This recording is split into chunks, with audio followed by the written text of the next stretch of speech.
Okay, so let's do this. How to find the point-slope form of a line. So meron tayong problem dito.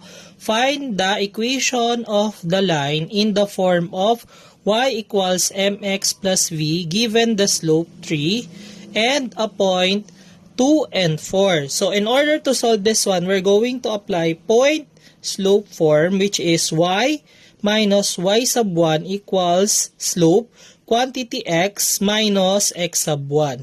So, ang gagawin muna natin, we're going to identify the given. So, ang given natin is slope 3, m equals 3, and ang point natin 2 and 4. So, si 2 that is x sub 1, then 4 that is y sub 1. Okay. So next thing, i-apply na natin tong point slope form.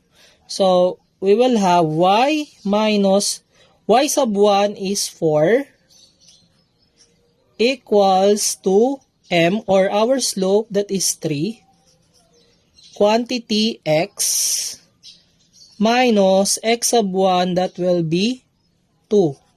Okay, so next thing that we're going to do is to distribute. So y minus 4 is equals to 3 times x, that will be 3x.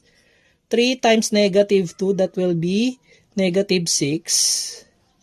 Then after that, kailangan ma-isolate natin yung y. Ang gagawin natin para ma-isolate yung y, ita-transpose natin negative 4 sa kabila. So that will be y is equals to 3x minus 6. This will be plus 4, positive na. Okay, then let's simplify. Y equals 3x, negative 6 plus 4, that is negative 2.